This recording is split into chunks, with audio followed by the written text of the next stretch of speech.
6:30 on Monday, July 13th. We're here, the Tewksbury Finance Committee Appointing Authority. If we could just start quickly with the Pledge of Allegiance. Sure.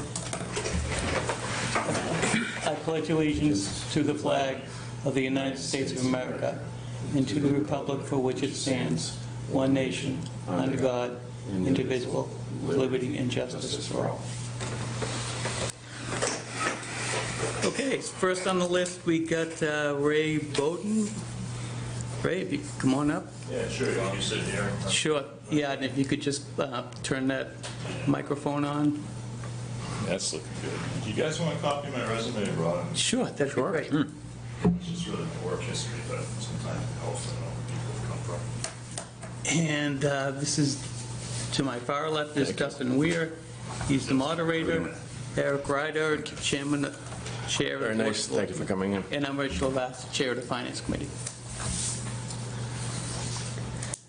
Okay. So we're replacing, we have 2 openings on the Finance Committee. And we're interviewing 4 candidates tonight. The plan is to interview everybody. We'll vote on it when we're done. I'll go home and make phone calls to everybody, and that'll be it. So, Dustin, do you want to start? We can go in consecutive order. Yeah, sure. So nice to meet you. Yeah, nice meeting you. I guess why FinCom? Why are you making the application to FinCom and no other committees if you've got the time? Well, I have been involved in community. I'm on the Open Space Committee, just to serve on there. I also on the board of directors for the Tewksbury Community Pantry. Have been for quite some time. Obviously, I volunteer there, so you're like helping out the community, right? I did serve on the FinCom from July 2005, 2008, 3-year term. That was back when Todd Johnson was the chair. You know, he later on became a selectman. You know, he asked me to apply, and I applied, and you know, lucky enough to get to serve. And you know, I enjoyed it then. You know, and then you know, Joe Marie, who is her husband's part of the Open Space Committee. You know, we were on a guided walk. The library does those, and she came along with her son and JW, and she mentioned, "Hey, Ray, you know, are you thinking about, you know, we got an opening coming up. You know, you should apply." And I went and talked to my wife, you know, and said, "Hey, you know, I'm getting close to retirement, believe it or not." And you know, and I said, you know, I work right in town, so it's not hard to get home, you know. And unlike the last time I served, I was a long ways away. And I said, she said, "Go for it." So here I am. You know, I'm honored to have the privilege to interview with you guys, and you know, hopefully we can have a good exchange of, you know, ideas and thoughts. But really, I like to serve, and when I was on the FinCom before, it's a very important position. You know, a lot of stuff comes up. You know, so. Yeah. So dig into that a little bit. Like, what in the 3 years that you were on, how did you find it? What were the pros, cons? Okay, so back then, that was the town manager was Cressman. You know, good guy, Dave Cressman, good guy and stuff. And you know, we worked with him, had a good relationship. You know, some of the frustrations back then, and I know they just happened here, was, you know, Shaw Tech, right? We had no visibility in the budget. Me and one of the other members actually went and found the charter, pulled it, and found out that it took, you know, 2 towns to have any type of impact on the budget. And back then there were some budget problems in town.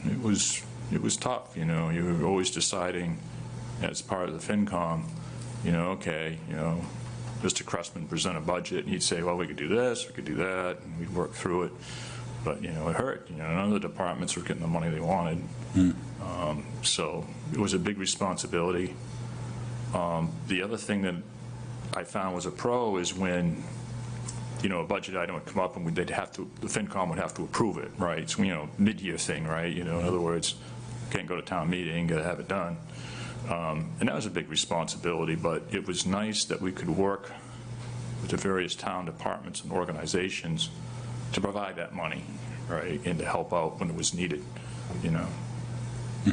So the cons are, like anything else, is it's political. You got to compromise. And rule number one about a compromise, a good compromise, you've probably heard this, no one leaves the room happy.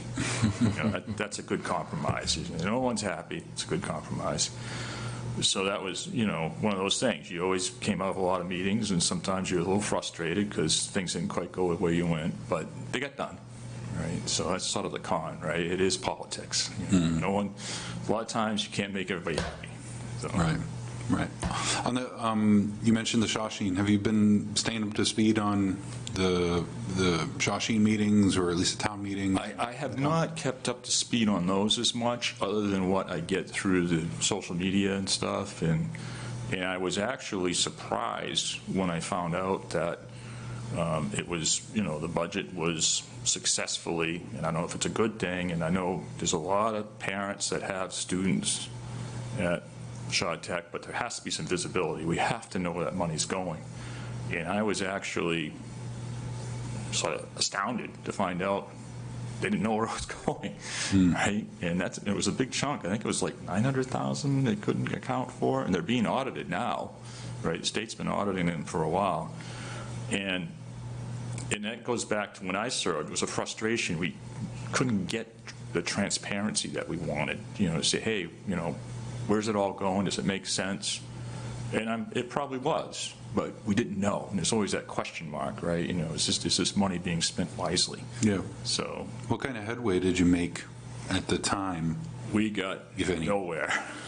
What happened was, as soon as we found out that it was going to require, you know, another town meeting, to be honest with you, I don't think there was anybody on the FinCom at that time that could pull it off, right? You know, seriously, you know, could have gone in front of the other towns and tried to get another town meeting to work on the issue, right? Or another finance committee to work on the issue. And from what I understand, you know, Joe Marie did some work, I guess, and got it done, you know. So, and I understand there's been some, obviously no one's ever happy, you know, there's parents that have students at Shaw Tech and they're upset. And I fully understand that. But you have to understand, we have parents in town that have kids at the high school, right? And, you know, the money all comes from one pot, right? And it helps if it's being spent wisely. You know, so, you know, that was probably one of my biggest frustrations, you know, looking back on it. I always look back and say, geez, you know, we could never get our hands around that budget, right? You know, it's always a problem. Okay, I'll pass it down. Sure. Thank you for coming in tonight. I appreciate anyone that puts themselves up for any type of board or committee. Understanding it does take time away from your family, so I appreciate that. Following up on Shawsheen Tech, I'm sure you've seen Shawsheen Tech is looking for, they would like a new school or renovation or a combination of the two, and the town is in the process of doing an assessment all of the town schools. So you have parallel paths, and you know it's a difficult thing, you know, as a board member, difficult, you know, as you stated, there's only so much money, it's one pot. What would you say, how would you approach that? And living in town, what do you think is the biggest, probably the biggest hurdle coming in the next, you know, 1 to 3 years you see in the town? Yeah, so, you know, our school systems are pretty good, but way back at that time, we were building the new schools, you know, 2005, 2008, things were coming through, right? You know, the high school, that type of thing. And they'd done the study to find out, and at that point in time, all our schools needed to be replaced, right? And here we are, you know, what, 20 years later, we still have a few that haven't been replaced, and, you know, that report came out 20 years ago. But like you said, it's I think the most important thing is to get an honest evaluation of where Shaw Tech is right now, right? You really need that information. I don't know if we could get, a neutral third party, right? It's expensive, right? To have building engineers go in and assess a building, it's not cheap. But then again, not doing it and spending all the money on the wrong building doesn't make sense either, right?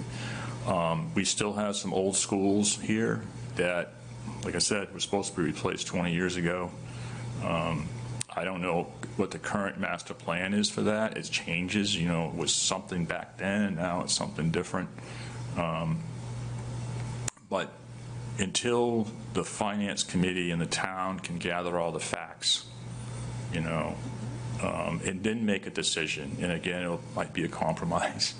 And we know what compromises are, right? What do we do, right? So what I would like to see is some really good, neutral studies. These are where we're at. What's the life left in these buildings? If it came back and said, well, yeah, they both need replacement, but, Shaw Tech can go X and the schools here can go Y, then you can maybe make a decision and say, well, this is where we're at, right? But I am an engineer and you need the data to make a good decision. And of course, with the data, you got to realize there's emotions involved with the various, people in town, and I think it's very important for all committees in town to realize that the schools are very emotional, right? And, but I think the town voters, if they're presented clear cases, they'll understand, but, if they think it was just a decision that came out of the blue, it's not so good. Sure. So that's what I would hope, right? I don't know where we're at in that analysis and what studies have been done. But that would be what, I would prefer, let's try to make a logical decision, Okay. And just from your perspective, obviously, you're paying attention. What do you think probably, from a financial standpoint, that a finance committee member would be addressed with? What do you see as probably, everyone knows taxes, water rates, sewer rates, those are the three, big things. Do you see anything else from your view as a resident? Yeah, so I think one of the things that the town is not very good about putting forward to the voters is a lot of our taxes go to proposition, debt exemptions, right? It would really help if there was a clear picture of when the debt's going to roll off, how much that's going to reduce your tax burden, so that people will know that, yeah, it's high now, but, in a certain number of years, this debt's going to be retired, and that's going to take that much off your tax burden. It's been, let's face it, the town's done a lot of work, right? In the past 20 years, sewer was a big deal, big expense. Unfortunately, it went in right when the cost of materials went through the roof, right? And of course, the school building, it's expensive to build a school, right? Because, they have to be done correctly and everything. But a lot of that debt's going to start rolling off, right? Because some of it was done 20 years ago. And I think from my viewpoint as a taxpayer, it would always be nice to know in my tax bill if they could break it out and say, this is debt exemption, and it's going to disappear. This is how much it's going to disappear when. It's almost like if your mortgage or your car loan, you're paying it, and it doesn't seem so bad if oh, wow, another 2 years, it's done, right? So that's sort of what I'd like to see, is that type of thing for the town, and I think would go a long way to the voters. They know, yes, we're paying. I'll have to agree. I think we're paying a lot of taxes, right? And a lot of it's because of the debt exemption. So that's probably my big thing, is to educate the voter. This is where we're at. Okay, great. No, I appreciate that. Thank you very much. You're welcome. Okay, I have two questions. One, who does, in your opinion, who does the Finance Committee report to? Well, first of all, the town, right? That's what we're here for, right? It's the voters. But So to me, we never really reported to anybody. We worked with people, right, but we don't originate the budget back then, and they have changed since then, right? It was up to the town manager and the finance people to, say, hey, this is where we're at on the budget. But if I really think in the long run, obviously we were appointed, Board of Selectmen, are involved, that type of thing. But I really think Finance Committee is supposed to really report to the voters, the town. That's my feeling. It always has been. The taxpayer. Yeah, the taxpayer, right, yeah. Yeah, we're the fiscal stewards of the taxpayer. Second question that we talked about Shawshing Tech. Where we've gotten with that is their budget was denied at town meeting, so they had to go up and develop another one. They have developed another one that we have not met about yet. We will. The way it works is we're in I'll call it a holding pattern, where we're paying 1/12 of the 2026 budget plus some number that DESE, the Department of Elementary and Secondary Education, came up with. We have to approve that budget before December 1st. So we have some time. We can, the thinking is we'll do something with it at fall town meeting. But it's my intention before then to bring Shawshing Tech in. We asked them to do a couple things. We asked them to hire a business director, hire an outside consultant that can look at your books, look at your accounts, figure out what's going on, and balance the checkbook, pretty much. And that is happening now. I know they've hired a business director. They've hired a consultant.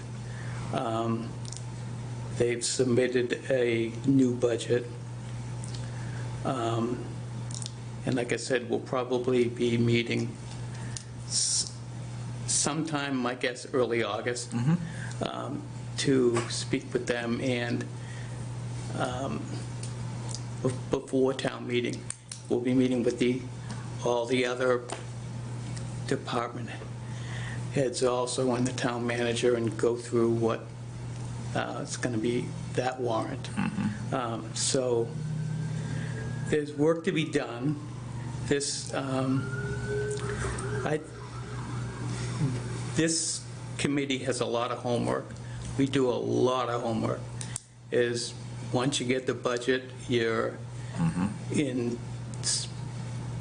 if you like Excel, you're in spreadsheet heaven for a couple of months a year. Spring is tougher than the fall, but it seems like it just goes, one ends and the other starts. So that's the pattern we're in now. So that's where we're at with Shawshing Tech. So do you have the time, not just we meet on Mondays, do you have that time to do the homework?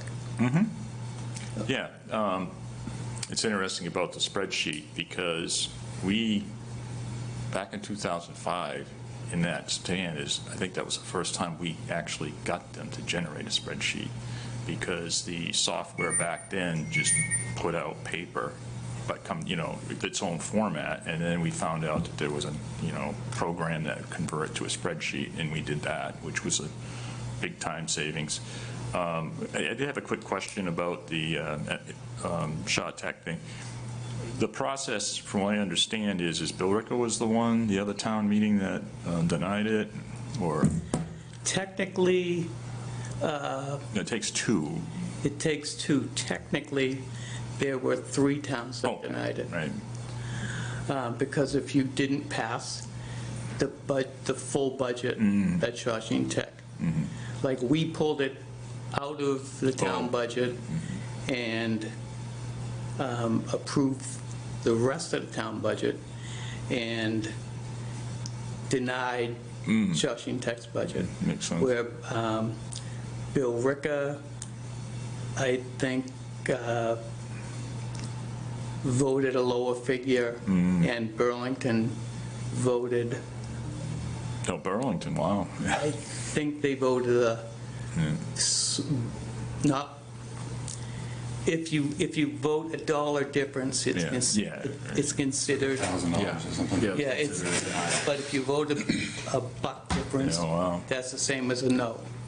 So, I know I want to go back to the original question about taking the time, but Mike, it's the engineer, so now that it's happened, does it take all 3 towns to approve it, or how do they get a new budget? I was just curious. I don't want to take all the time of the interview, but. Let's see. I'm not sure how that works, but I know that all 5 towns have to approve it, or It's 4 out of 5. Yeah, 4 out of 5. So that's what I figured. So as they go back to town meeting, it will just happen, especially Yes. with the Yeah, I work mean, that they're doing. Like I said, That's what I thought. we're going to act, we'll probably act Okay. at fall town meeting on it.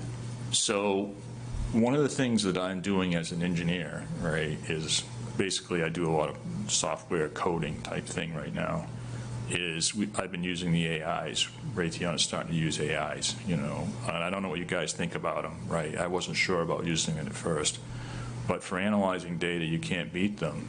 So I was wondering if the Shaw Tech consultant is going to run their stuff through an AI and see what it finds.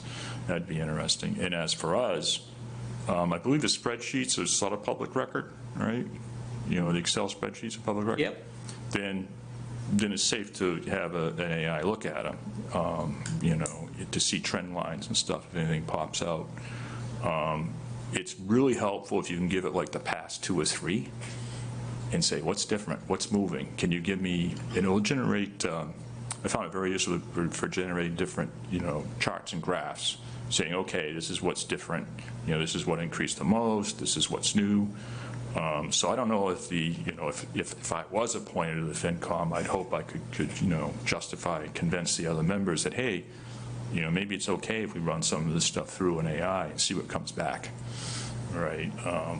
Obviously I wouldn't do anything like that without the approval of, the members, because, it's controversial. I understand that.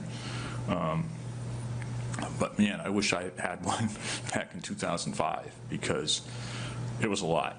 Right, and makes your job a lot easier. So that's some of the things that I would look at, right? Because you were talking about how hard it is, and I know it's hard, but I can tell you, if you're doing a lot of data mining and comparisons, and you want to see what's changing, that's a good way to do it, especially in an Excel spreadsheet. It's really good at cracking it and generating charts from it and stuff.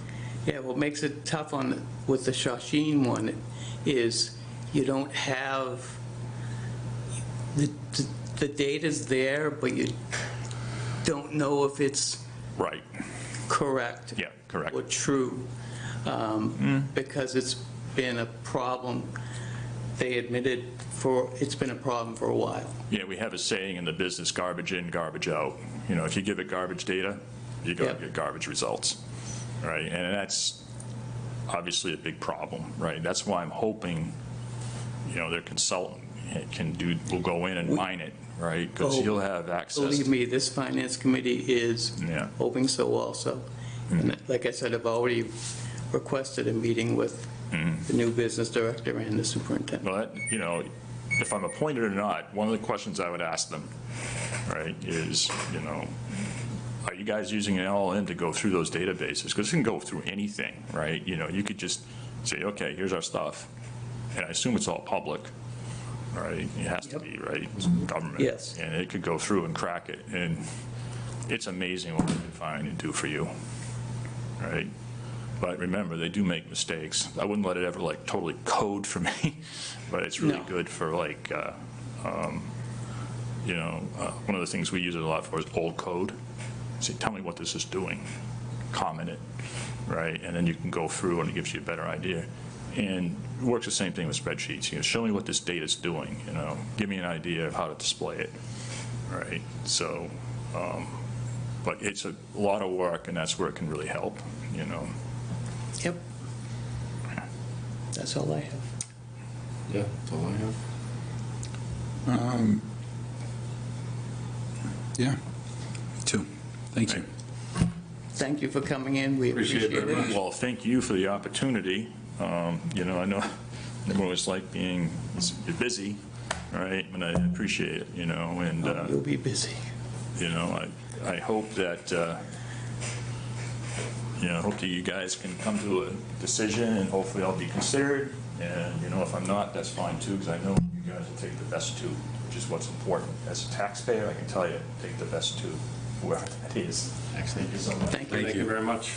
When you go out, could you send Taylor in if he's... Taylor, yes. Taylor, yep. Thank you. Thank you. Taylor?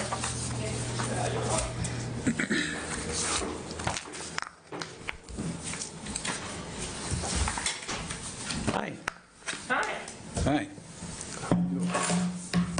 Taylor, this is Dustin Weir, our town moderator, Eric Ryder, Chair of the Board of Select Board, How are you? and I'm Rich Lavazzo, Chairman of the Finance Committee. Nice to meet you. Good to meet you, too. So, we're doing interviews with Finance Committee tonight, asking questions from my left to right. And if you just take a minute, give us your elevator pitch, Sure. and we'll go from there. Okay. My name's Taylor Goodrow. I moved here in Tewksbury about 4 years ago with my partner. I've been to all of the town meetings for the big ones, not all the individual select board meetings or whatever. And throughout that process, I've been trying to get more involved with the town, basically. And this seemed like a pretty good opportunity. It was surprising to me the limited amount of people that actually show up to these meetings. And, I'll go up and I'll ask questions about the things that we're voting on. Just want to know more about how we spend our money in Tewksbury. It's one of the probably largest amounts of direct tax money that I feel accountable over. And it's important to me. So I figured what better way to, figure out more about how our town spends our money than to get as involved as possible in it. I don't have any financial background or history by schooling. I have a good deal of personal finance knowledge. It's been kind of I wouldn't necessarily quite say it's a hobby, but it's something that I'm very interested in, and I think it's served me well at the age that I'm at to be able to, buy a house with my partner in Tewksbury when I was 29. I know things there's good debt and bad debt, but yeah, that's pretty much it. Just want to get more involved, and it seems like there's not a lot of people who are younger who turn out to these types of things. So I figured, might be able to leverage my youth as an advantage. Okay. All right. Dustin, you're up. You pick on me first every time. It's just easy. I always go left to right. So I see you've got a couple other committees, the Green Committee and the Diversity, Equity, Inclusion Advisory Committee. Why did, so between those two, Finance Committee is kind of a, kind of dry, no offense. Yeah, so how did that in particular make its way onto your list? Well, to be honest, those other two I think are pretty defunct. I don't think they actually meet or happen anymore for the town, because I haven't heard anything, and they hadn't posted meeting minutes for like years. So those were kind of things that I had interest in, but I wasn't expecting to go anywhere because I wasn't sure if they actually existed still, which does seem to be the case since I haven't heard anything. And then for the Finance Committee, like I said, I've always had this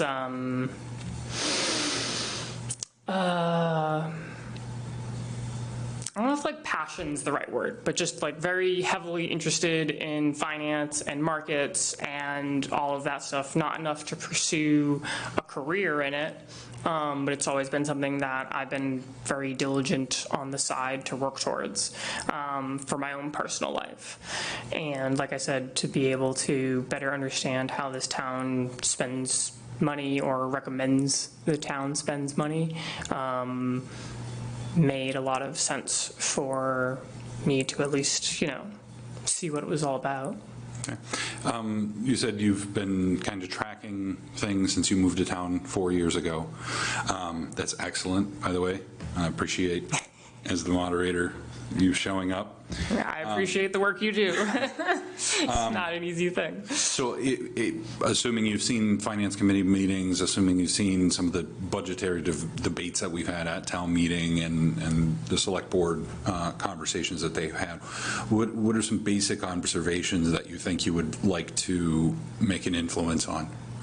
I think the one that stuck out to me the most for the most recent vote was, well, there were a couple of things. One was the Shawshene Tech vote, whether or not we were going to contribute our portion to funding that.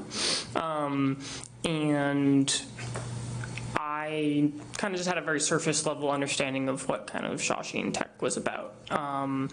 And to hear the Finance Committee was fairly split on how they recommended that vote. And then the people who spoke up either in favor or against was a very interesting experience. And because things like that, like something I noticed when we were voting on certain budgetary things was, say, like $10 million out of our funds, the property taxes that we pay, were decided by about 8 votes across like 80 people in total. And I think that a good chunk of those people are voting based on the recommendations from the Finance Committee, because they aren't going to be fully up to speed on all of these things. Like I had, up until that meeting, I didn't know that the Shawshene Tech thing was very, I don't know if like murky is the right word, but it just seems like the financials weren't very much in order. And I had actually gone up at the podium and asked, like, what was the information that we were getting, and their response was mostly like, we aren't getting a whole lot, and that's why we don't recommend it. So something like that is an example of something that was like, okay, I would like to know more about what's going into these recommendations, both from the Finance Committee and why things like that exist. And I found that to be motivation, essentially, to try and get more information by getting as directly involved as possible. Okay. Do you feel that it's the Finance Committee's role to weigh in, and I'm not trying to corner you on this particular topic, but say the battery site, right? Sure. Battery site, very controversial. Mm-hmm. There is, on paper, a financial benefit of the town, right? Where the town would get paid for that. Now, would you feel like, but also sort of socially and let's call it risk-wise to the residents of the town, there's a lot of opposition built on that. So do you feel in the Finance Committee that it's a role for the Finance Committee to take, to accept, or to take into consideration the sort of broader picture of those social considerations, or do you feel like the Finance Committee should really just be sticking to, we're just going to make our recommendation on, say, the dollars and cents, and then everything else has to be weighed in the overall vote?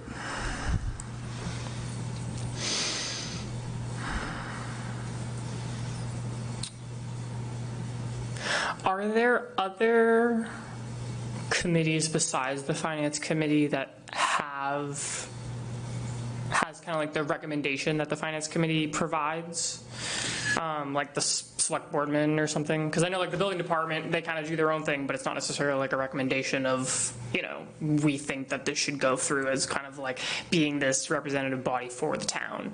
But, you know, the town will hire, say, its own, and I was watching some of the board meetings for the planning board, and they like, you know, they hire their own traffic expert to analyze traffic coming in and out of a development, and, you know, they have that representative that the town hires to give information to the people. So is there another committee that does something similar, or does the Finance Committee kind of really be, are they like the body that would kind of have that representative voice?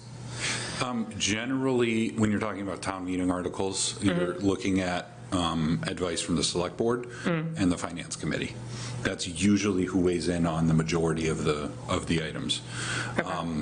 And then sort of night two stuff, we would be talking about, typically we're talking about zoning.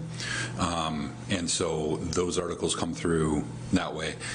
The other committees also submit articles to town meeting. Typically, they don't give a full rundown of the entire thing. So you may have a particular article that comes in that talks about, you know, we're going to put in a water fountain out front from the beautification committee or something like that. So there'll be an article sponsor, but they won't necessarily list out like, oh, we also agree with the Shawshene thing, and we also agree with the battery site thing, and we also, you know, and so on. It's a difficult question. I will preface my answer with the fact that I actually work in the renewable energy space. So I work more or less for companies like the one that wants to put the energy storage in the site in Tewksbury. So I think I have a bit of maybe, I don't know, a unique perspective there, because I kind of know how the sausage is made, for lack of a better term. Yeah. If you could just take it, though, as a more general question. So like some of the other controversial things, there was a casino vote, there was a, let's see, billboards. There was some billboard conversations that was quite controversial. And then we also had like the MBTA Communities Act got a lot of attendance. So just generally speaking, without your specific expertise on that specific battery site option, do you feel it can be or should be always, never, like along that scale, their responsibility to weigh in on particular topics outside of the scope of finance itself? I would expect the Finance Committee to do the due diligence of the project through the lens of the way it would affect the town financially. I would say that the committee should advise to that effect, and that effect alone. I think anything that's to the effect of like, oh, personally, I think that this battery site is too close to the residences or whatever, I think that should be handled more on like a personal level about how personally each individual member of the Finance Committee wants to vote. But I think that if they're going to either recommend or not recommend, it should be based on the financial benefit or the financial risk of having that project move forward. Thank you. Appreciate the straight answer. Yeah. Great. Well, again, thank you. And I've seen you at town meeting, and I appreciate you coming. I think I was one of the young ones way back in the day when I moved to town. I originally got involved. I was on the planning board for 6 years, and then on the select board. So I appreciate, you putting yourself out there, because there's a lot that goes with a lot of time and energy, and very much appreciated. I appreciate your answer about that and about the financial aspect of it, because, I'll use myself as a select board member. We always hear we don't want our taxes to go up. Taxes, it's taxes, water, and sewer rates. Those are your three things that are impacting the residents with those bills. They do say that a lot Yes, at the meetings. It is, and it is, and so I struggle with, it's a balancing act of, we want to bring in economic development, and then sometimes we don't get to choose what economic development we get to bring in. So Sure. that's a struggle, and whether it be popular or unpopular, we try and bring in what we can, and that's a difficult thing, because the more commercial we can bring in, or more industrial, what it may be, then that helps offset those taxes going up, and ultimately affects the residents. So I appreciate your answer. I think that's a great perspective to have, kind of looking at it through that lens, because it's not easy. Again, as someone who had to vote, it's not easy. You're listening to, this group is for, this group's against, and then you're trying to come up with something. What works for the town?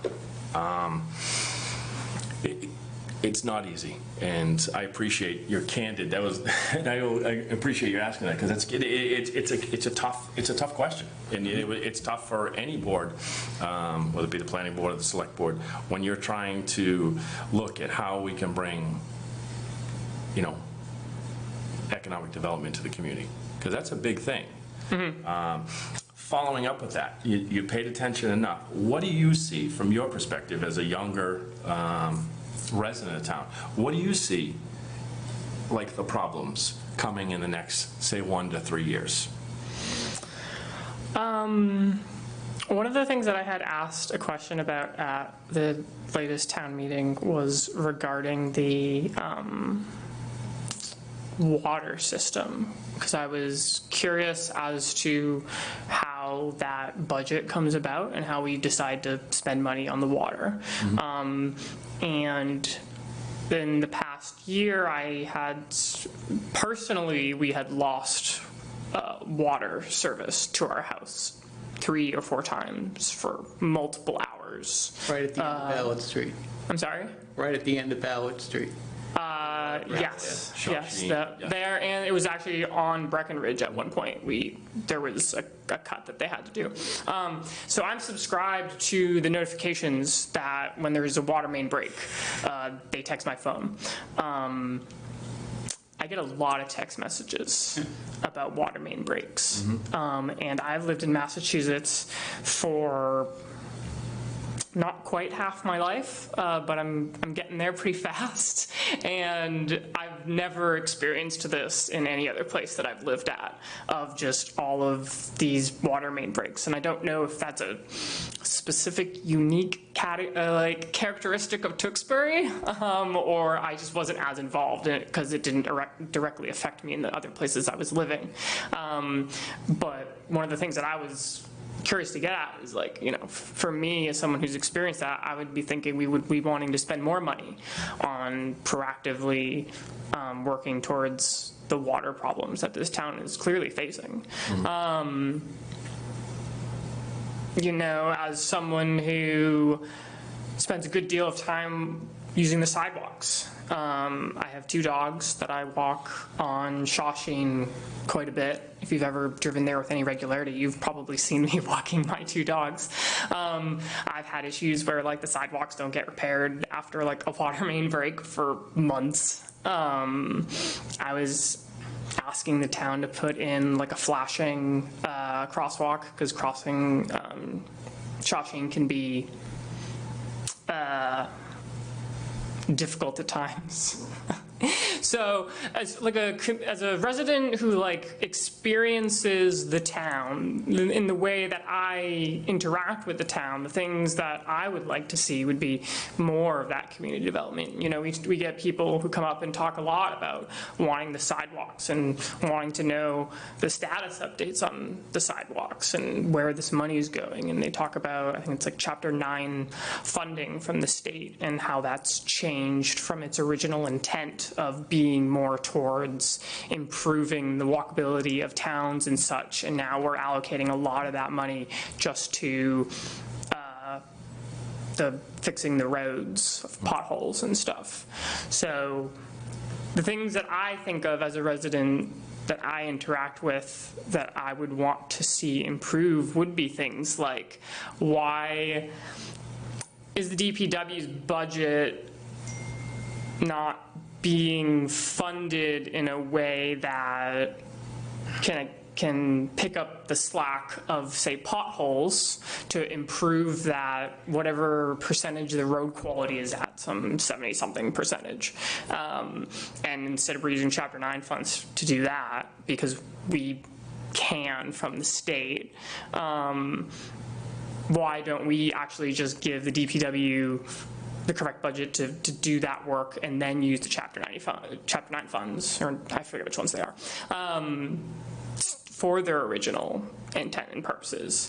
How do we make Tewksbury more walkable? Because I see a lot of residents out running, walking their dogs, walking kids in strollers.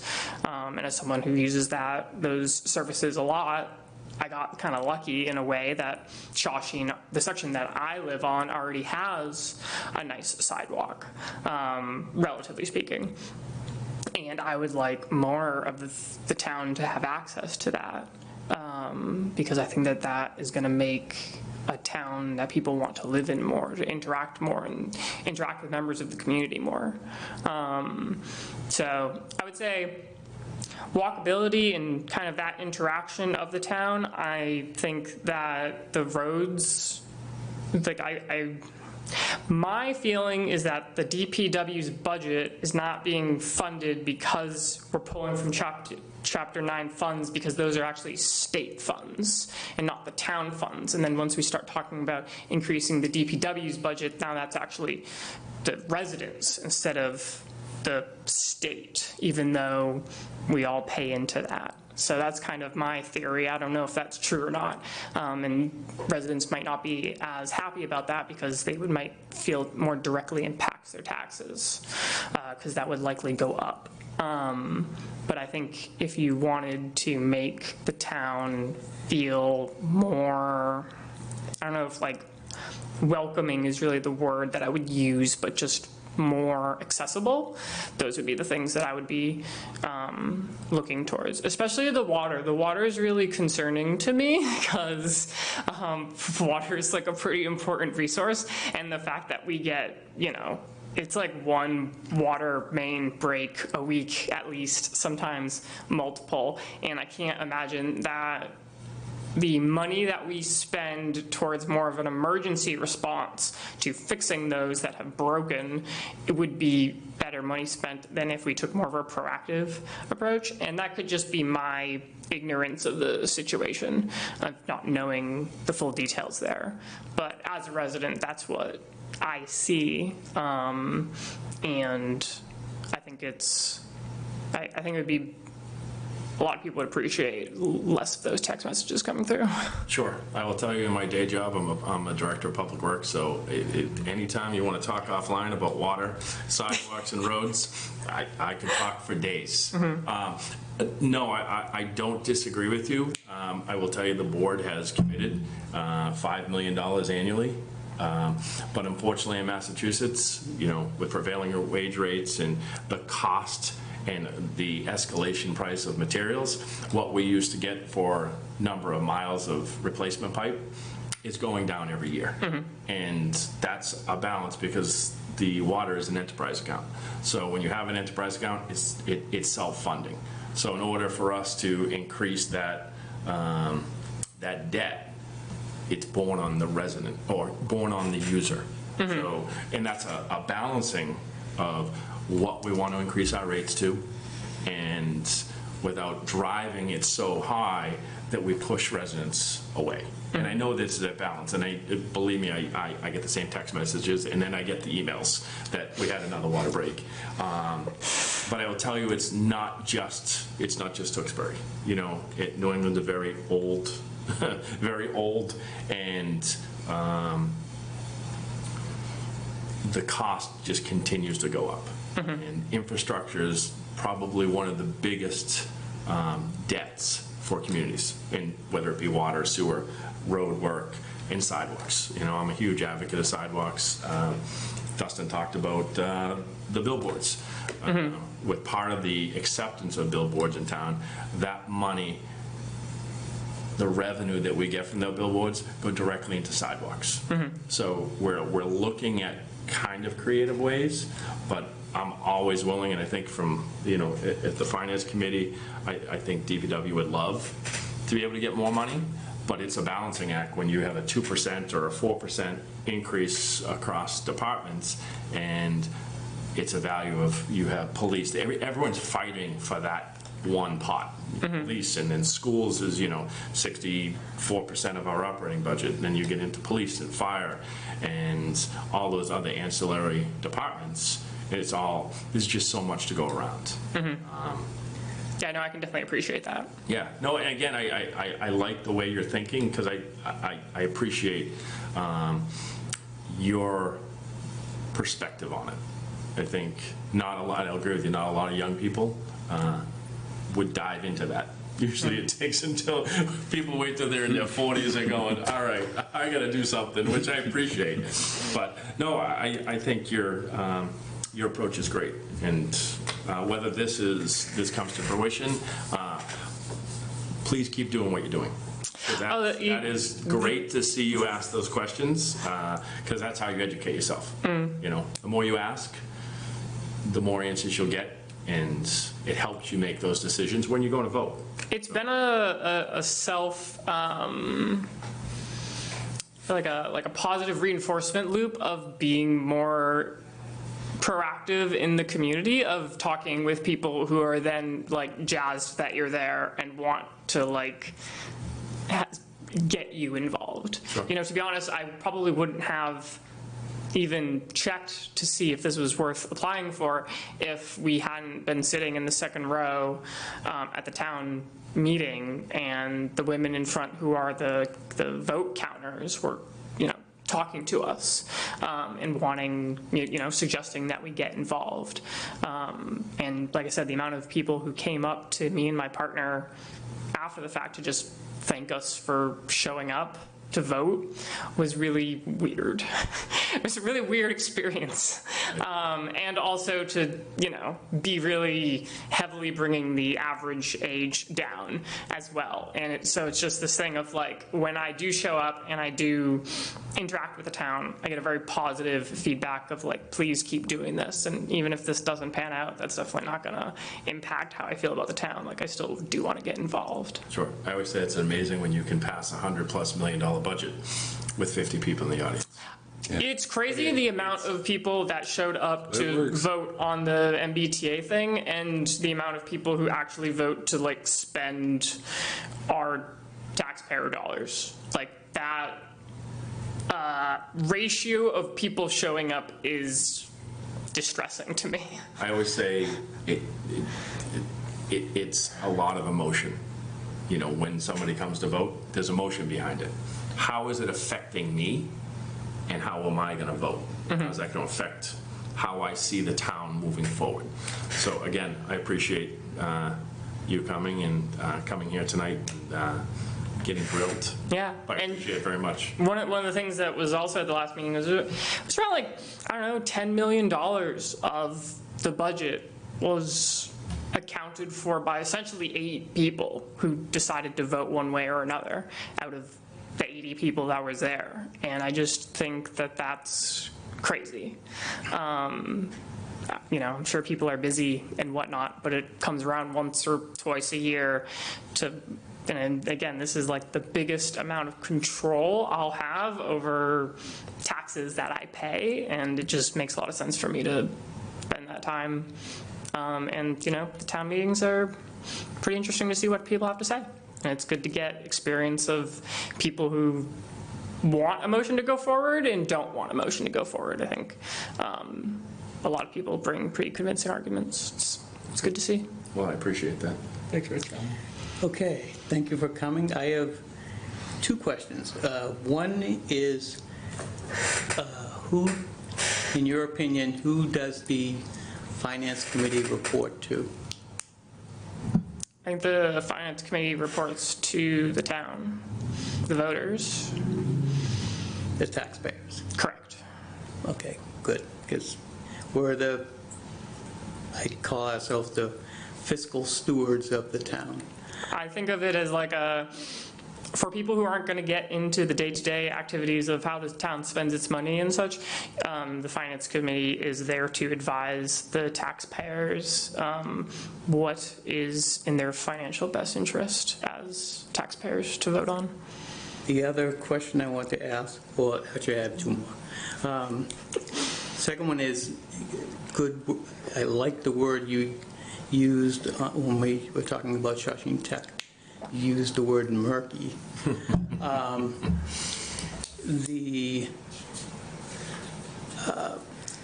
issue that we had with Shawshing Tech and the fact that we rejected their budget was transparency. We didn't see all the data we needed to see. We weren't getting answers to our questions. So it's like the classic is the fox building the hen house or watching the hen house. There's got to be checks and balances, and we just weren't getting the answers that to any of our questions. So their budget was denied. They had to go back and create another one. So at the fall town meeting, you'll see, and we're going to be seeing another Shawshing Tech budget come through. And we asked Shawshing Tech to do a number of things before they presented that budget. We wanted them to hire a business director. We wanted them to hire an independent consultant to go through their books and it's like your home checkbook, balance it out. Tell us where the money goes. Tell us if you spent too much, if you spent too little. And they're doing what we wanted them to do so far. It's only been a couple months. We haven't seen, we got a budget the other day. I started looking at it this weekend. So we'll see what happens in the fall. There'll be meetings beforehand with them. We're going to have meetings with them. The other towns are going to meet with them. And we're going to, again, ask questions. We're always asking questions. So the third question was on your app. You said you had 5 hours to commit to each committee. Is it, I want to dig a little deeper there because we spent we spent a lot of time during, I'd say, we're probably busy 8 months out of the year. And I know that select board gets a lot of homework, and the planning board gets a lot of homework, but we get a lot of homework also. And I'm wondering if you have that time to commit, 'cause it's a lot of work. Like we see 2.5 hour meetings during budget cycles, but there's 4, 5, 6, 7 hours homework into a DPW budget, a school budget's even more. Fire, police, library. We take each one of them individually and drill down to the line item level. You know, you're spending $1,000 more on copier supplies. Why is that? You know, Toilets in the in the jail. yeah, toilets in the jail. Yes. So do you have the time? So, like, for that question on the app, it was very unknown to me. And again, if I was going to serve on 3 committees, like, that didn't really, I was just kind of putting a number down as to what I thought might be appropriate. As I said, those other 2 committees I don't think even run anymore. So that time would just get allocated to here. And whether, you know, I don't know if 15 hours a month is realistic, because I don't know what the work entails. For me, I think that the things that I like to spend time on is when I am learning about things that I'm interested in. And so, you know, you use the word homework. I would probably think of it as more just a learning exercise of, here's this new thing to like dive into and get the details of and really dig into what all of the nitty-gritty details are. And like my profession currently is like engineering. I'm an engineer. So I love to get into the nitty-gritty details of line items and stuff. So I don't, you know, if you're saying one budget going through is 8 hours, maybe for some people that's a turn off, but for me, that kind of seems like, okay, I'm going to spend 8 hours learning something new that I'm really interested in, and I'll be able to be more educated about something that I am passionate about and care about, because again, it's different to be, you know, doing these sort of mental learning exercises on things that, you know, are fun or whatever, but in terms of things that are actually gonna really affect my life in a very tangible way, I really do view interacting with the town as like the most bang for buck there. And because I do have this interest in finances and financials and, you know, how the market's doing on a state level or a country level or a world level is all interesting to me. This feels like the way to get the most out of that experience, because the questions that I have when I talk about, like, why don't we just raise the DPW budget so that we can be more proactive about the water breaks, instead of going up to the town and saying, okay, I've allocated these 3 hours to go to the town meeting, I have this question, I'll go up and maybe I'll get an answer, but I only have 5 minutes.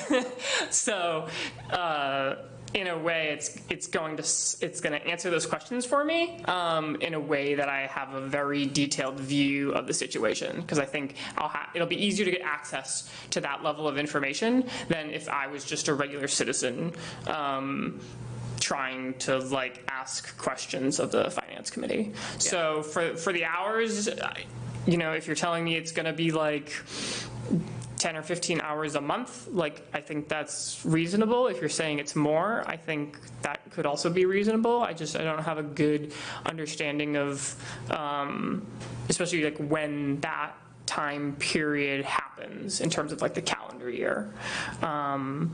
If it's like, I don't know, the winter or whatever, and I'm not doing as much as I might normally do during the winter, like that would work out well, because else I would just be, binge watching YouTube or something.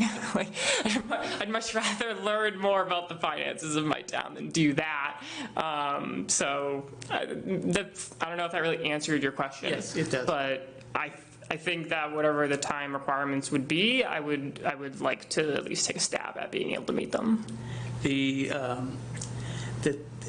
thing that I think people don't realize is there's so many opportunities prior to town meeting to talk about the budget. The select board meets with the town manager about the budget. They have public hearings about the budget. We have a public hearing about the budget before town meeting. So in my mind, the ultimate goal is go to town meeting, you're already informed. You know what, you've got your warrant, you've been to I'll use our committee as an example. You've been to the Finance Committee public hearing, where we've gone through all the articles. You've asked all your questions. So you're prepared for town meeting. I think sometimes that doesn't happen, and that I think that's frustrating. Sorry, it's not me. That frustrates people who are at town meeting because they're not getting the answers when they could have either a month or a couple weeks before. You know what I mean? I completely understand. I didn't even know that was a thing. So I just learned something that would be really helpful for me in advance to know that was a thing, because I just didn't. Oh yeah, when we're reviewing budgets, people are more than welcome to be here before the public hearing. If we're reviewing any budget, it's open meeting. I always invite people to ask questions, and I know the select board does also. Mm-hmm. Absolutely. But I thank you for coming in. Yeah. Thank you very much. Appreciate your time. Appreciate it very much. Thank you for taking the time. Yeah. Thanks for having me. And I learned quite a bit. Yes. Good. Thank you. Look forward to seeing you either on the board, or I will definitely see you at town meetings. We'll definitely see me at town meetings. Great. Thank you again. Who's next? Who's next?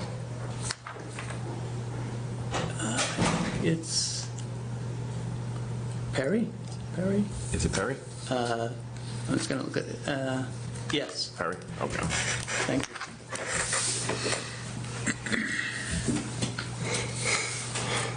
Perry?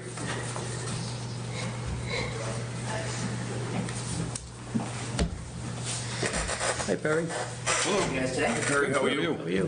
What should I do here? Please. Hi. Perry, this is Dustin Weir. To my far left, he's the town moderator. Eric Ryder is the chair of the board the select board. And I'm Rich Lavassa, the chair of the finance committee. Nice to meet you guys.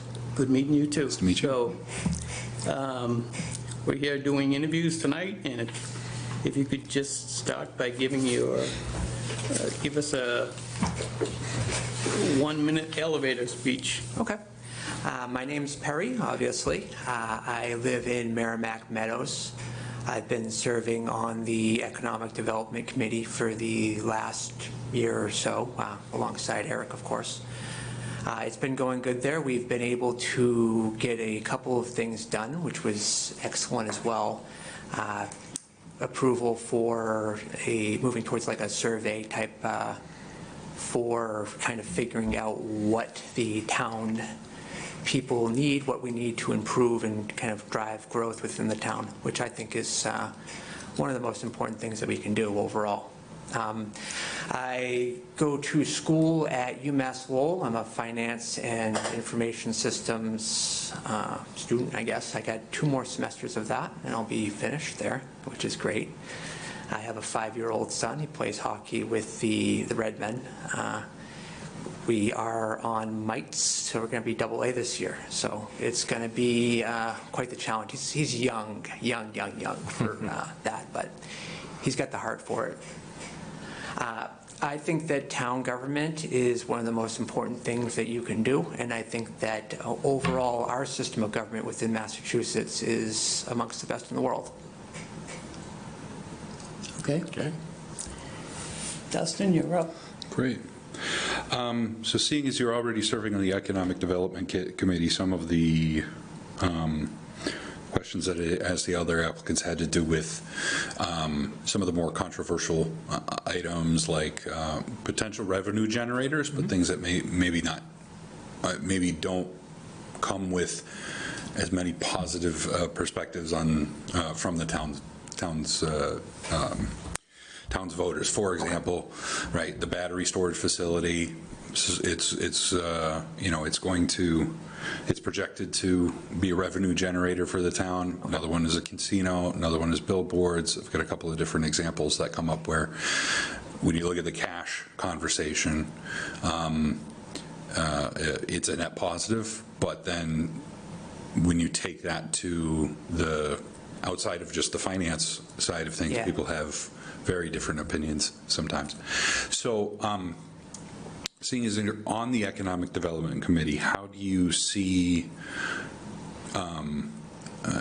the role of the Economic Development Committee, and how is that different from the role of the Finance Committee on some of those more controversial projects that may be controversial aside from just the straight numbers? Right. So the Economic Development Committee, in my opinion, is kind of the ideas behind driving growth within the communities and just trying to make sure that we can, right, there's a couple ways you can build finances for or build funding for the communities. And obviously levying new 2.5 every year taxes is not something that's well liked overall, but the other thing that you can do is you can grow, and growing the community is essential to making the budgets work essentially these days. On the other side of things is obviously finance, right? Finance committee has a different role than that. Finance committee is to make sure that the dollars and cents add up, right? We're not the decision makers as far as which direction we're going, more so what we need to do to make sure that this is accounted for and that the different funds that have been allowed by the townsfolk get spent correctly. Okay.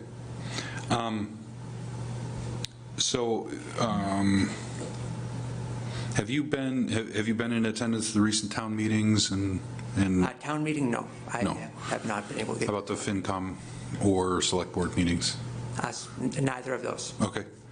All right. How do you approach broader capital planning for large ticket items? Right. So for example, we're a lot of conversations about schools, and we've got the high school is not so distant past. We've got Center, which is brand new. What's your approach for looking at different sources of revenue for those types of projects? I mean, I think putting it up to like an override is like the last resort as far as that goes, because all sorts of different stuff would come out of that. I mean, can you clarify? I apologize. I'm not sure I quite understood. Well, you know,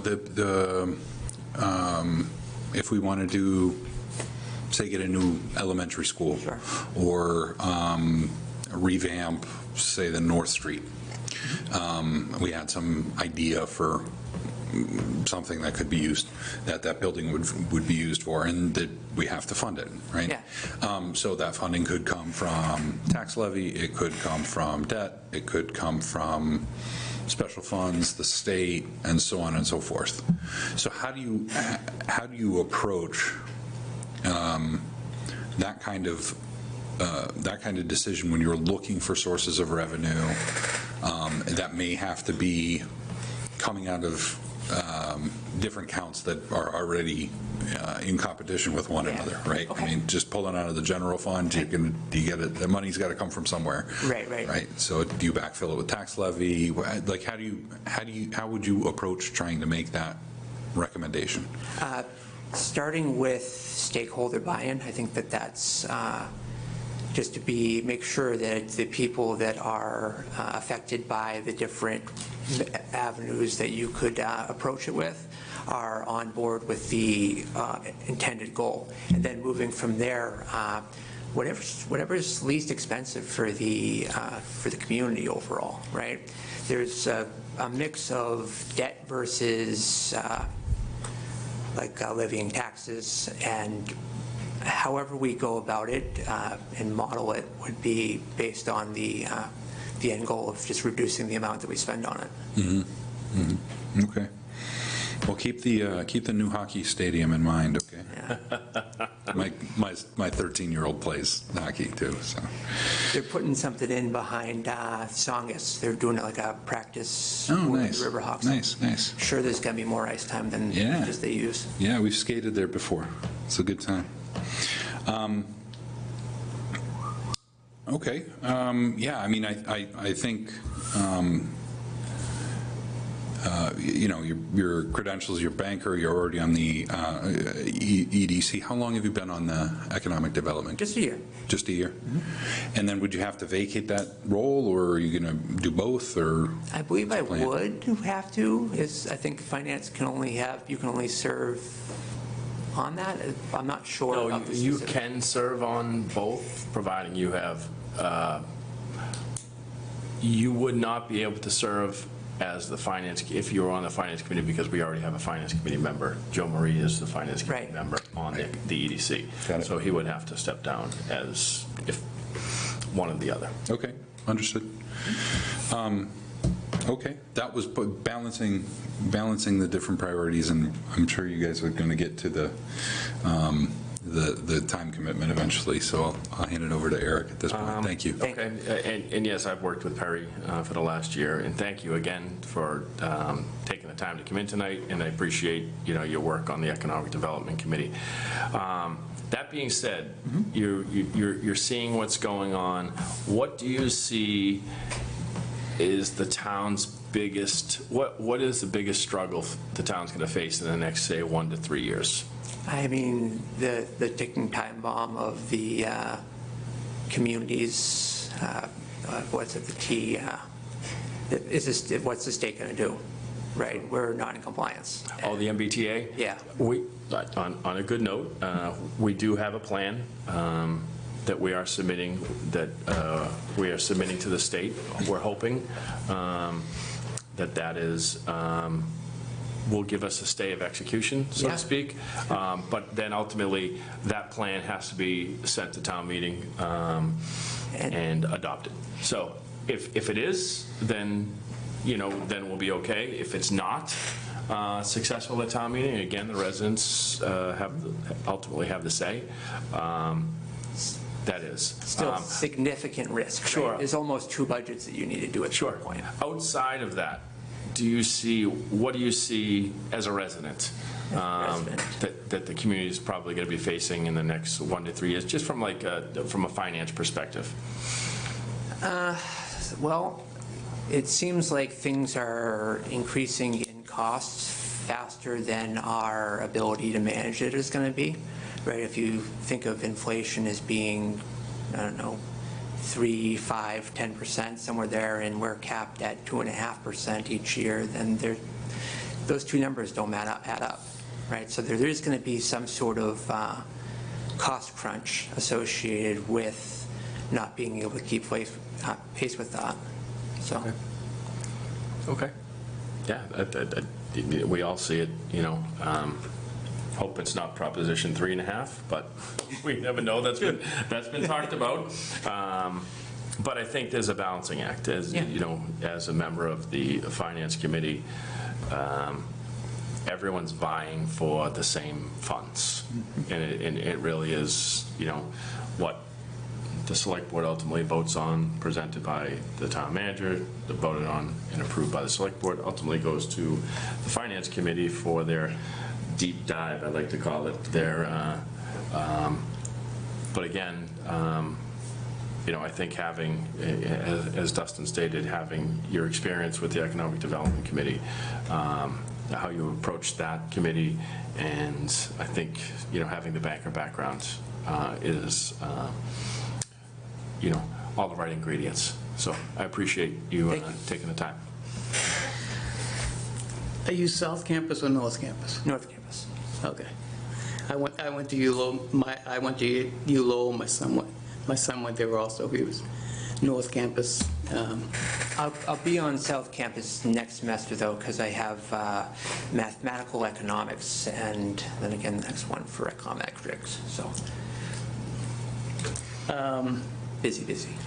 Yeah, they're doing quite a lot of building at that school. They are, especially if you look at like the Link project that should be a pretty significant boon for our town that we don't necessarily need to pay for, but we're going to see a lot of the benefits of. So on the Economic Development Committee, they meet, how often do they meet? Not nearly as often as the Finance Committee, and well, let me take that back. If you take the time where we weren't able to form a quorum, it probably evens out a little bit more, but the actual meetings where we had the proper amount of members show up was much less, I would say. Have you followed any of the issues with, or heard of the issues that the town's been having with Shawshing Tech's budget? Where it's just accountability is the biggest issue there, and they've run through another, like a finance manager over there, and now nobody knows what's going on. Well, we rejected their budget at town meeting. Yep. And they have to come up with another one. And they've come up with another one, we had to review it again. Then it'll come up at fall town meeting. But it's mostly a lack of, we're not getting answers to questions we ask. So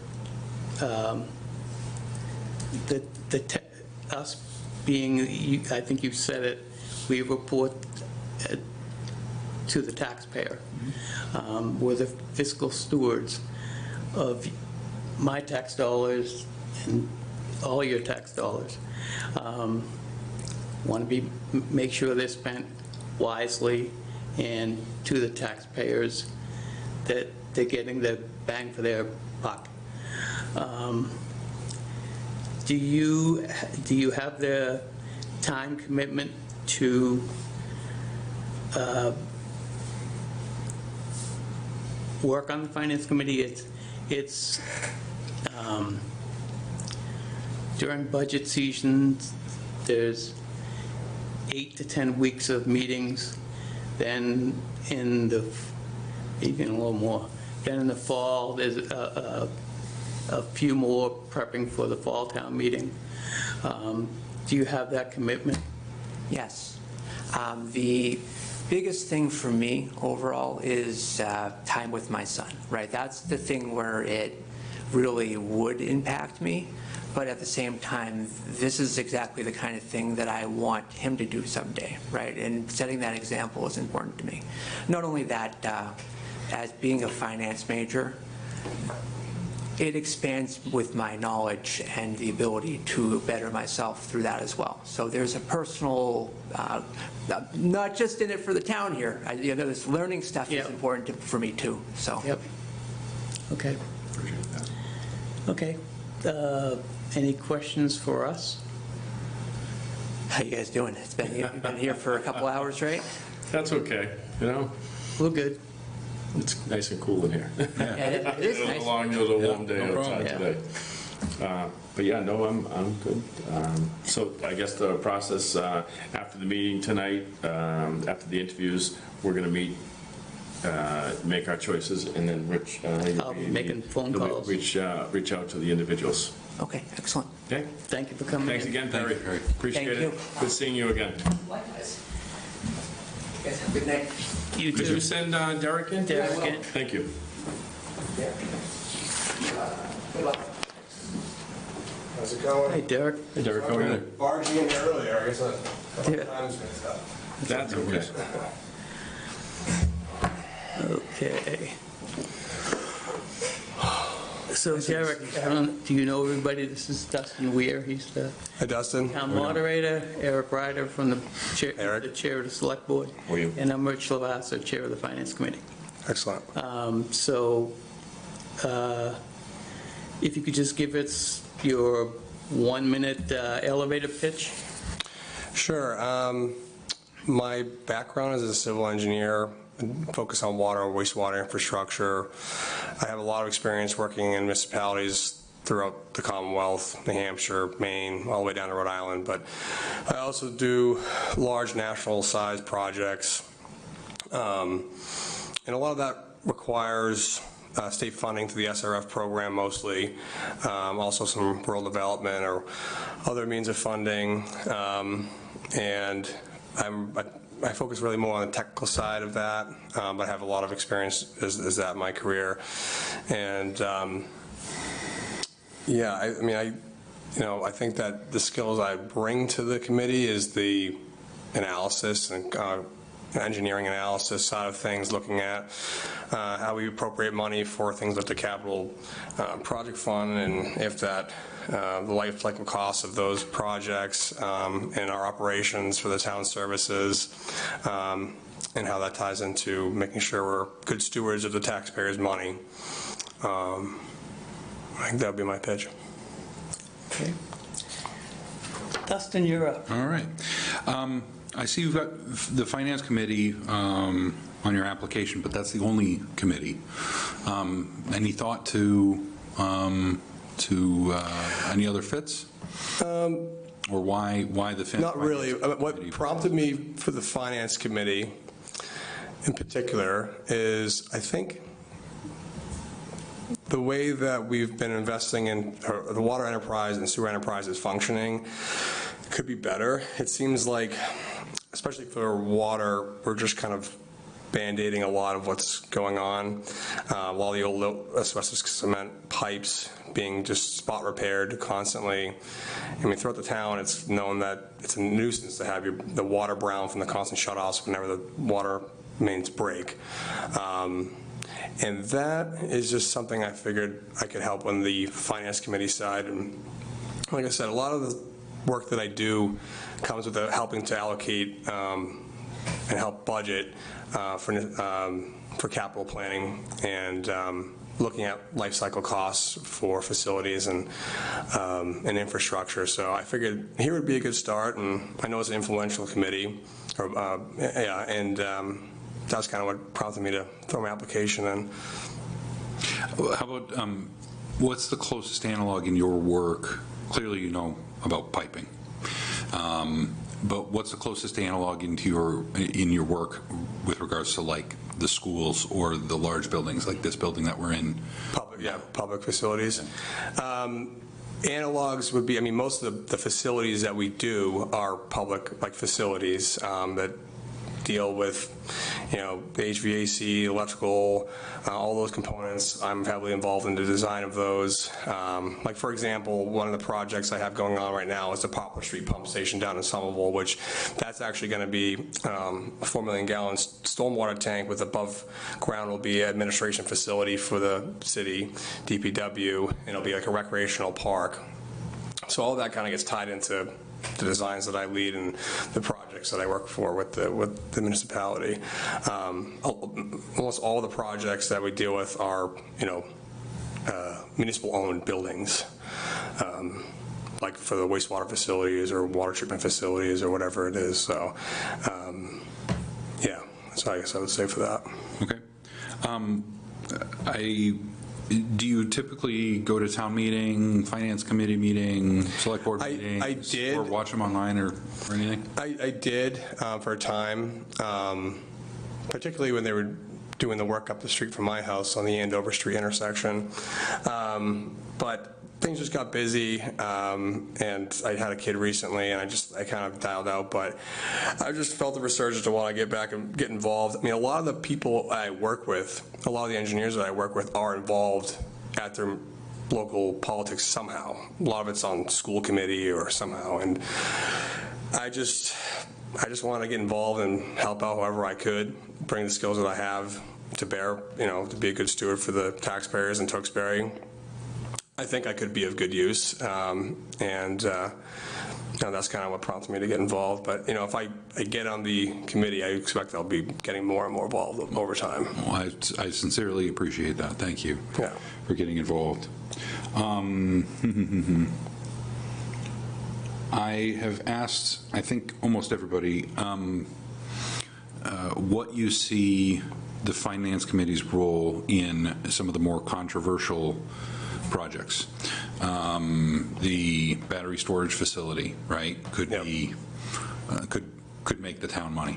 Billboards could make the town money. When those things go to town meeting, they're not so popular when you get away from just the dollars on paper. Right.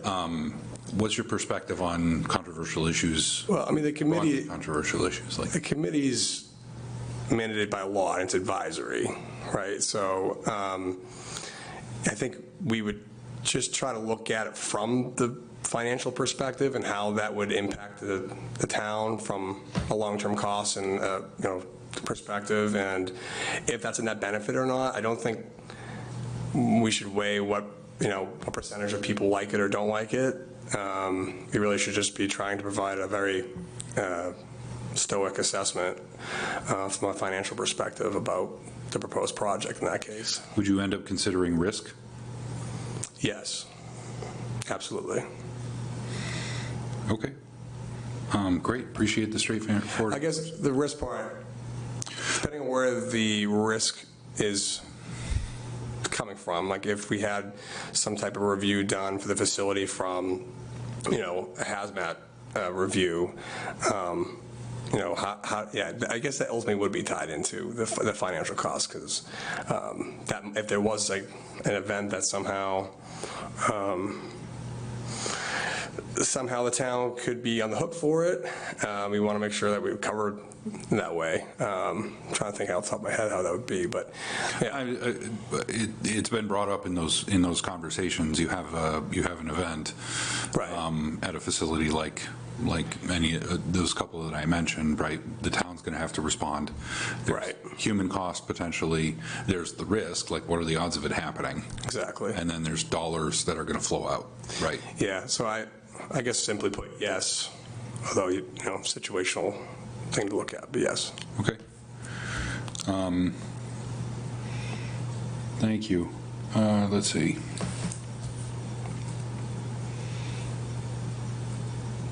It's all pretty quick. Okay. Yeah, he got through them pretty quick. Okay. Thank you. Cool. Again, thank you. I appreciate it. I know your life. I'm a DPW director, so I know what you do on a daily basis. Cool. I've been doing this for 35 years, Were you DPW? I was 20 years in Lowell. I did 10 years in Hudson. Now I'm in Harvard, Mass. Oh, okay. So I did a 4-year stint in Nashua too. So I've Nice. I've been around. infrastructure is critical in the community. You know, and yes, water in the town is critical. It's just, as you know, the balancing it with an enterprise account, it's that rate. Right. It's as you see it on a daily basis, and I see it on a daily basis. Yeah. It's how do we Balance it. and balance it from a perspective of not just cost analysis, but management. Yeah. You know, in a perfect world, we'd love to be able to go out there and Replace every pipe. Yeah, I get it. 150 miles of pipe in a year. Yeah. From a design perspective, in a real pen to paper to actually come to fruition, that's a 15-year project. Of So course, of course. as you know, Yeah. and the board, since I got on, has been diligent about, and started prior to me getting on, diligent about water and sewer. That's when I first moved to the town, it was Yeah. the sewer. That's, you know, was one of the big things, how I got involved when I moved back here in 2001. From that perspective, what do you see the town facing in, say, like the next 1 to 3 years, from your perspective? From water, sewer. Just from the town perspective, you know, from a finance standpoint, what do you see, what's the exposure you see? I mean, one thing if I would get onto the committee, one thing I know I would be wanting to dig into more is what are the costs that are being put into spot repairs now for the water mains, for instance? And have we done like a whole criticality analysis of parts of the town that are more, you know, have more age and more prone to failure than others? What's the cost of that versus trying to get, you know, say an SRF loan and trying to prioritize and pair that with other infrastructure improvements to kind of reduce costs from a long-term perspective? Where does that shake out? That's one thing I know I'd be interested in. I will say it has been done, you know, that, yes, it is being done and being looked at. Yeah. Again, as you know, 7 years ago, you could put in 4 miles of pipe and it was X. Yeah, no, it's 4 much miles more. today, Yeah. it's actually probably 2 miles. Well, for instance, a lot of the pipe is old asbestos cement. Yep. And if, I had a conversation with, I believe, Andrew Stack a while ago, and I think the concern was the cost for open cut, but like have things like, you know, lining, trenchless type applications been looked at? Sure. And if you run that analysis from a prioritization perspective, how does that shake out too?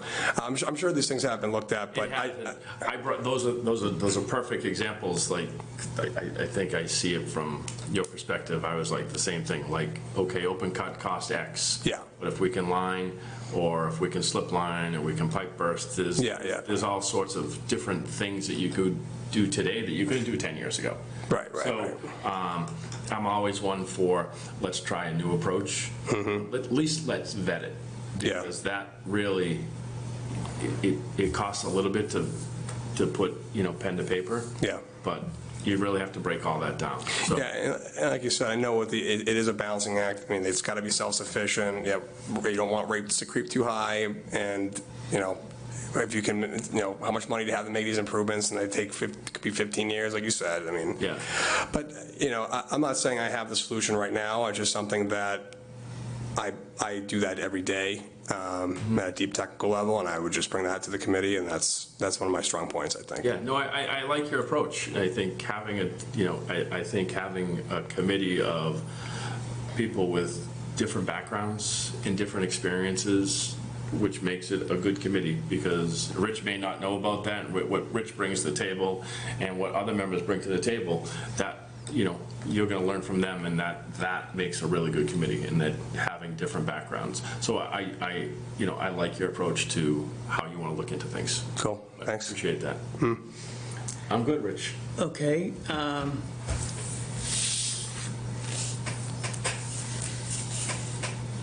So, being a PE, so you've been through a lot of municipal stuff. You're figuring out where you can get money from. All the time. Yeah. Which is great. Do you have the time commitment for this? Yeah, I mean, I've seen the committee's schedule, and that doesn't give it any alarm. I mean, I would have time on my own time if just to review any, reports or anything that we would get. Yeah, I mean, I say this, we have a lot of homework. homework, I figured that. I didn't think it was just, No, we're not committee coming in meetings. cold and looking at the Yeah. form that night. We're like, I mean, I spent a couple hours this weekend looking at Shawshene Tech's new budget. Yeah. And it's, so there's a lot of homework yeah. that we do. Yep. But it's funny, where'd you go to school? So my undergraduate was at Worcester State, and then when I was there, I did environmental science, and I realized, like, man, I really want to do engineering. So I went to UMass Lowell, and I got my master's in civil engineering there. Yeah. Okay. Yeah, my son's PS, he went to U Lowell. Oh, really? Nice. Yeah. The public works budgets that you've worked with, how do you figure out, I'm just trying to focus in on water and sewer. Yeah. A lot of times they are enterprise funds, or they're like their own districts. So they're kind of like their own self-sufficient entities, but, sometimes the town might have some stabilization money or something if it was an emergency, I mean, most of the time when you're dealing with water sewer capital project planning, you're looking at a state revolving fund money, and how does the town rank for that? Can you get principal forgiveness and all those types of things? And are you doing something, wouldn't apply to Tewksbury, but for places that have like wastewater facilities, are you getting nutrient removal, you get a low rate loan for that, things like that, yeah. But a lot of times, we're working with DPW directors and town managers, and helping them trying to figure out where money could be for projects. Okay. That's all I have. I want to thank you for coming in. Do you have any questions for us? No? I think, no? Okay, so you're the last guy we're interviewing. We're going to be making decisions, and I'll be calling people as soon as I get back home. Sounds good. So I'll wait your call. I didn't know your number earlier, so I was busy. I was like, oh, okay, that was Rich. So, another spam call. yeah, I get plenty of them, so. I appreciate We all you, taking the time, and wanting to serve. Yeah. Putting yourself out there and wanting to be part of the community. Exactly. I've long felt like I could help, and like I said, a lot of people I work with, they do it, and they kind of inspired me to do it. It is important, so I figured here would be a great place to start, and so that's why I'm here. Excellent. I appreciate it much. Cool. Thank you. Thank you. All right, guys. I appreciate it. Have a good night. Take care.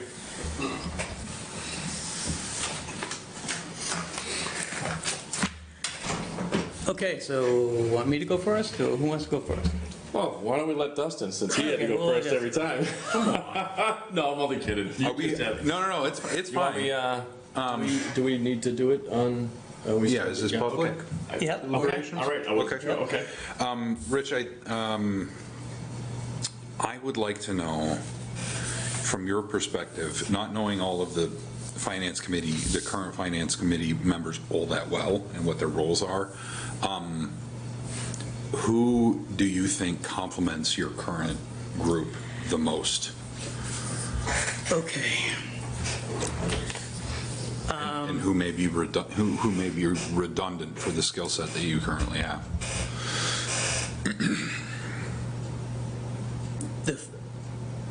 Well, I'll answer that in two parts. What we're losing, when we lost Dave and Rob.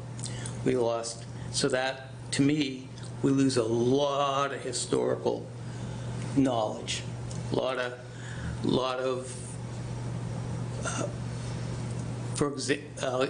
I'll use Rob as an example. Town manager will present the budget, questions will be asked, and Rob will be able to sit there and say, 6 years ago, didn't we do X? And why are we asking it to be done again? Or even 12 years ago. That's what we're missing. And so we have a candidate who's been here on the Finance Committee before, who knows how the system works. He was here, I think, on the cusp, right before Richard Montori. I think he ended with the end of David Cressman's tenure. I believe. I'm not 100% sure, but I'm 90% sure. So we're losing a lot of historical background. The other thing,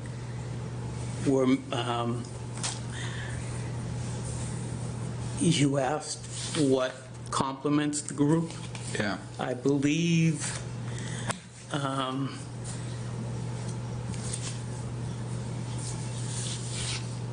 Raymond would complement the group. And I believe all good candidates, very good candidates. I believe Derek would complement the group because he's got that, I'll use the phrase, in the trenches. He's in the municipalities. He's seeing how other towns, areas do their stuff. And I mean, I believe he could probably figure out ways of getting us more grants, more funding from either state or federal or wherever. When I heard that, I'm like, if he can get us some more money to do something, that'd be fantastic. I believe that Taylor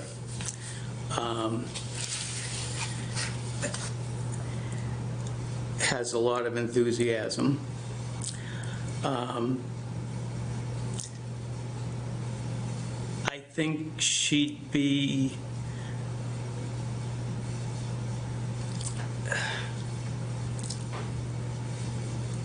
a great person on the Economic Development Committee, where I don't know if there are any openings on there, but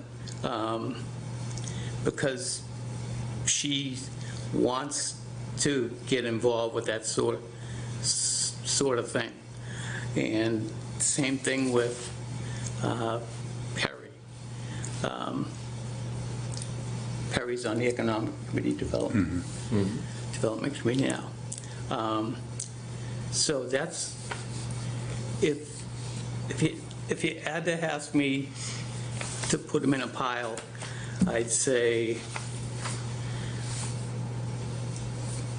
Raymond, Derek, Taylor, Perry. Strong, they're all strong candidates, but just the experience of the first two outweighs the experience of the other two. This is always something I struggle with in any sort of decision like this, like hiring, is do you want to, quote, buy in the experience, or do you want to bring somebody up within your organization, right? And I love Taylor's enthusiasm. I love Perry's enthusiasm, as well as his thorough knowledge of just finance structures, right? He's a banker, so that's pretty straightforward. But I give Derek and Ray a lot of credit, Ray, for their experience that we'd be bringing in. So this is a really hard decision for me. Derek is I can appreciate his perspective on sewer, water and sewer, which when you're talking finance, that's a big chunk of the conversation, and I get that. Where I think Ray, who's been on it before, and Perry might take they might take broader views, right? Like, I would absolutely trust Derek with, you know, the bulk of our financial decisions when it comes to water and sewer. When you get to talking about police department budgets or the fire department or those kinds of things, right? And I probably should have asked some more questions about this, but are we diverging from his area of expertise? Which is why I kind of started off my question with who complements the current group, or the people that are still there the most, is because you want to build a cohesive team. And unfortunately, I think I don't have a great perspective on that.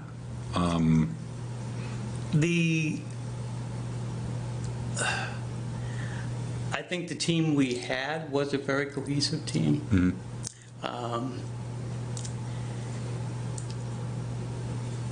And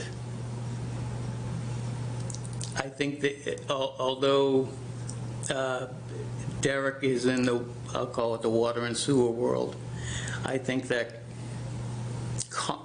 that is easily transferable into the DPW world, the fire world, the police world, all these other worlds, that schools, their budgets. I think there'd be, I think they'd fit really well across the board. I think it could work with them very easily. And, you know, we've got CPAs on the board.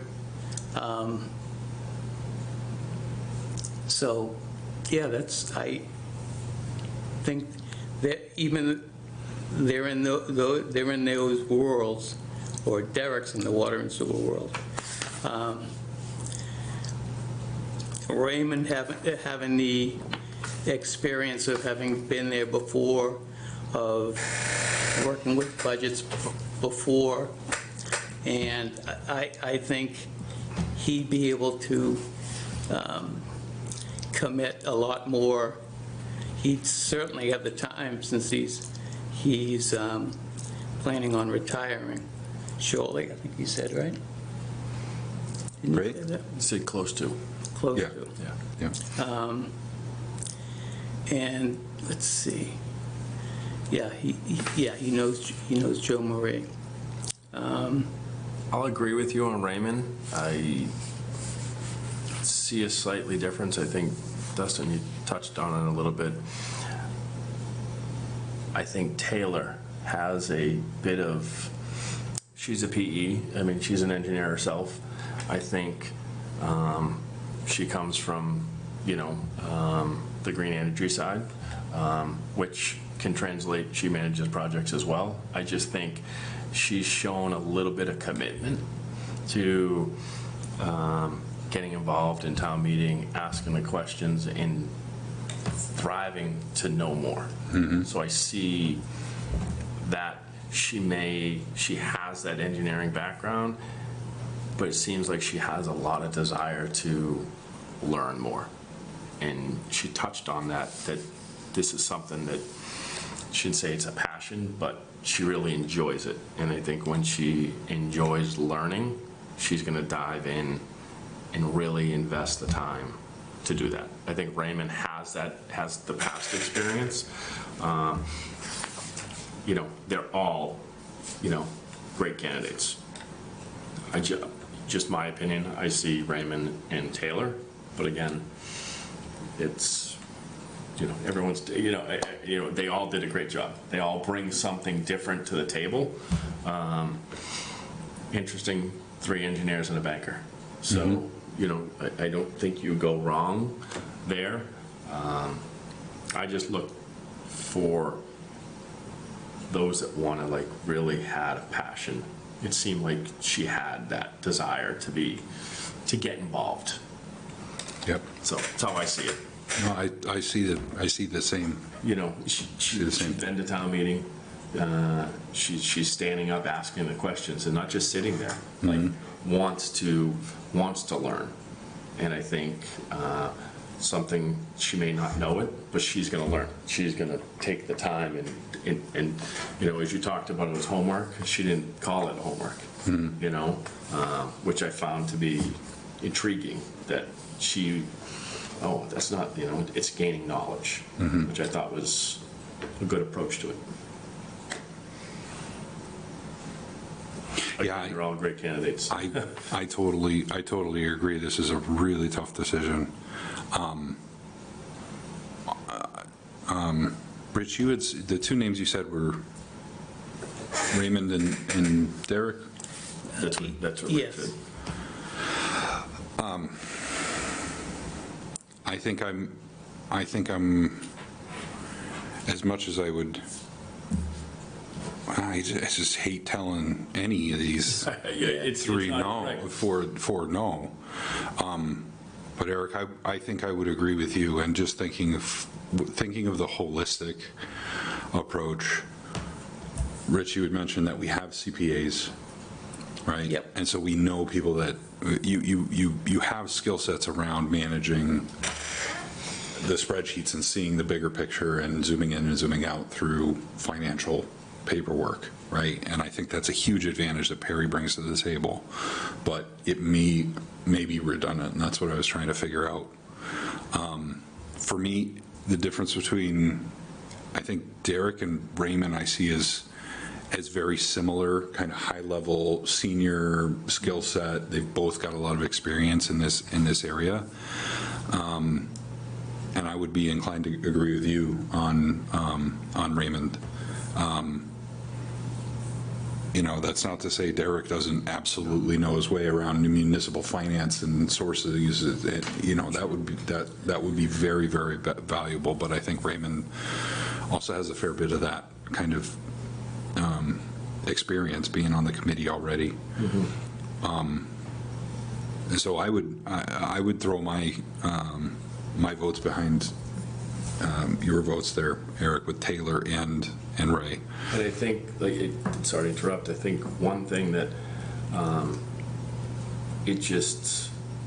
like to see, not that they're not committed and involved, she's showing a little bit of that. Like, she's already doing that, and intrigued her to take this next step. So that's why anyone that invests that time and wants to learn, and I think she has a similar skill set. She's a project manager. She works in the engineering field. She's just on a different side of it. She's on the green energy side, which is not a bad, because the community at some point, we're facing it in one aspect, but that may be something down the road. We might be going another direction. Who knows, in the coming years. So I think, I don't think you go wrong with any of these individuals. They're all talented within their fields. Absolutely. So your top two are, My top two would be Raymond and Taylor Goodrow. Goodrow. and Dustin, your top two would be Same. same? Okay.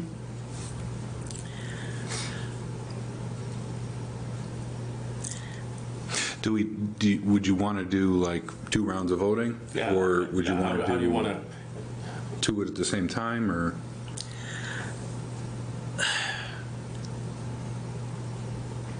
I think we're all very convinced that Raymond has that past experience. I think that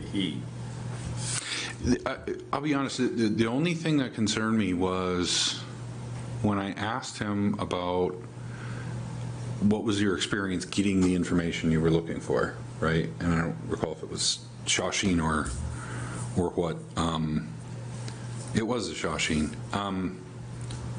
He said he didn't really get that far with that conversation, and I think that would have been a huge positive if he said, yeah, we were able to figure this out or help this committee, get us the information we were looking for or sort through this budget or that budget.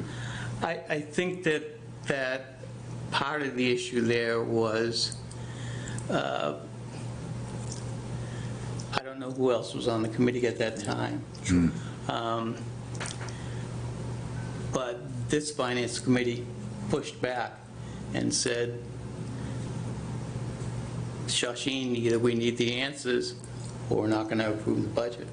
And we didn't get the answer. Hence, we didn't approve the budget. Okay. Okay. So do you want to do, let's see. I'd like to, why don't I make a motion to nominate Raymond D. Bowden for one of the two positions on the Finance Committee. Okay, I would second that. just give me a second to write.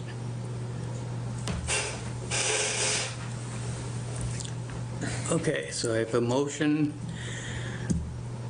by Dustin, seconded by Eric, to offer one of the positions to Raymond Bowden. All in favor? Aye. Unanimous vote. Raymond is appointed. Okay. There's no difference between these two positions, right? No, they both. The same term. Same Okay, term. Same term and everything? Thank you. On that, I would make a motion for Taylor Goodrow as the other position. I'd second. Okay, I have a motion to appoint, gotta get the last name, Goodrow, misspelled. see if she's French Canadian like me. Make sure I said her correctly.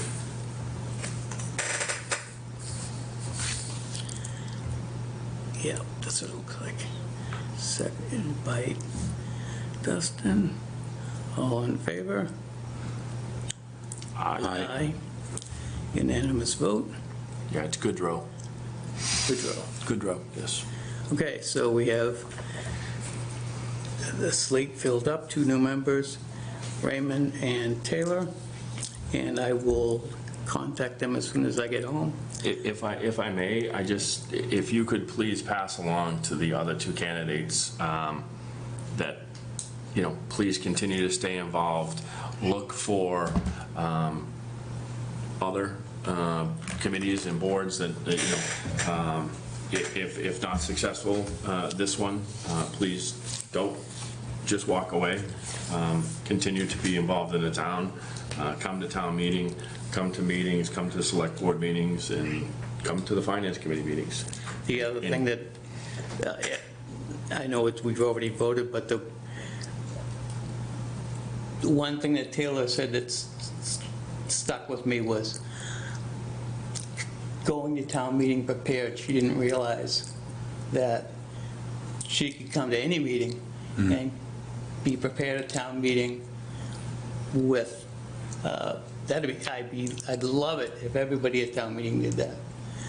Town meetings would be a lot less, there'd be a lot fewer questions, I think, that we have to come up with an answer quick, and they only have about 5 minutes to speak at the, I don't have a timer at the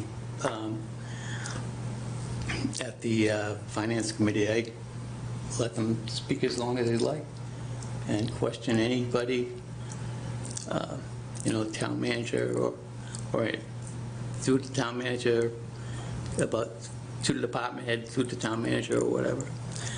Okay, so we've got 2 new people, and I will personally contact everybody in their list.